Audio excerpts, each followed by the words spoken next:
Bonjour à tous. Aujourd'hui, un petit sujet qui concerne évidemment le Touareg. On va parler d'admission directe.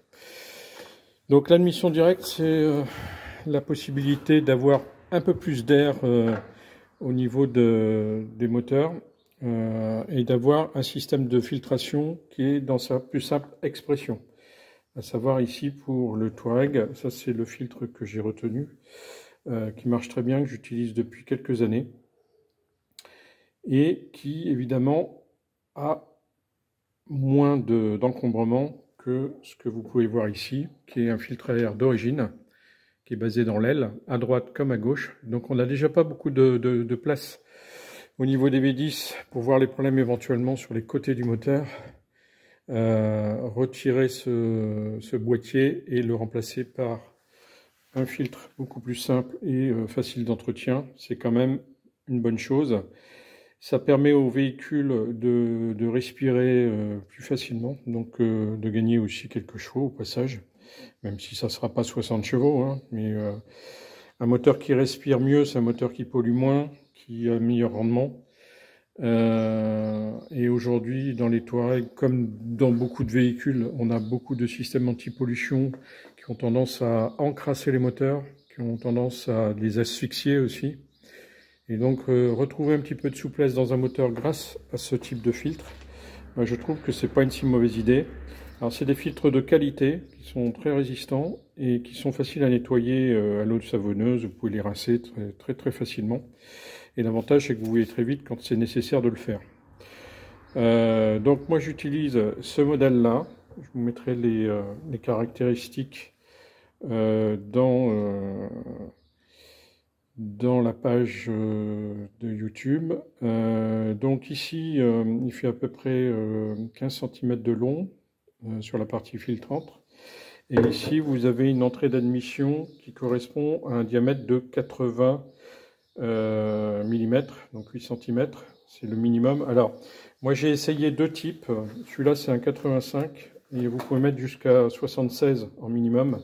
Hein, comme c'est du caoutchouc, ça a tendance à se dilater un petit peu quand on veut le rentrer, et donc vous pouvez prendre entre 76 et 85.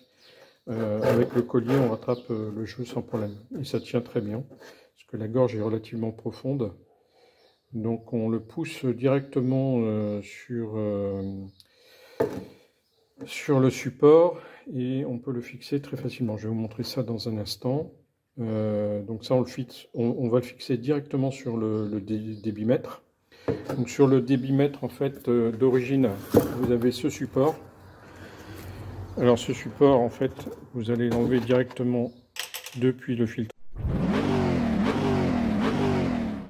Bon, on peut voir que sur ce filtre à air, une fois qu'on a démonté donc la sortie, qui est donc fixée par ces deux petites tiges qui ont un petit ergot, en fait, il suffit de le réorienter et de tirer dessus. Hein. C'est pas une vis. C'est juste un ergot de verrouillage qui se verrouille ici, à l'entrée et la sortie de l'embouchure. Donc sur ce filtre, en fait, sur le côté gauche, quand on est devant le moteur, on a une sortie d'air. Vous voyez, souvent on la casse quand on veut sortir le tuyau. En fait, à cet endroit, on a le tuyau d'admission d'air du compresseur de suspension qui est raccordé ici, qui vient se clipser. Qui est toujours un peu délicat à démonter, qui est clipsé avec quelque chose qui n'est pas vraiment fait pour être démonté facilement. Donc on tire dessus et souvent ce morceau casse. Donc il est à prévoir quand même peut-être de mettre un petit filtre indépendant simplement sur l'admission d'air du compresseur, indépendamment de ce boîtier-ci. Encore que il n'est pas très exposé, et dans le compresseur, on a déjà une cartouche filtrante et déshumidifiante qui est intégrée au compresseur. Mais bon, on peut aller jusque-là. Donc l'intérieur du filtre est relativement important. Ça, c'est la cartouche d'origine. Quand vous démontez en fait votre filtre, il est verrouillé par une vis de 10 qui est là. Et il est simplement clipsé avec les deux ergots qu'on voit ici en bas. dans 2 caoutchoucs qui sont fixés sur le longeron à droite et à gauche du moteur. Ça, une un petit tube de respiration aussi qui est ici, qui ne sert pas à grand chose. Voilà. Et ça, c'est l'admission d'air qui mène sur la façade du Touareg. Voilà, donc c'est assez volumineux. C'est sûrement très bien fait, mais bon, si on veut faire quelque chose d'un peu fun sur le Touareg, on peut passer en admission directe et c'est franchement pas mal au final. Moi j'utilise ça depuis un peu plus de 10 ans et je n'ai jamais rencontré de problème. Alors il faut filtrer évidemment absolument puisque c'est l'entrée des turbos d'admission d'air, donc il faut évidemment filtrer. Il ne faut pas laisser vos débitmètres sans filtre. Parce que sinon votre turbine d'admission de turbo va souffrir très vite et va rendre l'âme avec les particules qui vont venir percuter les petites hélices du turbo. Voilà.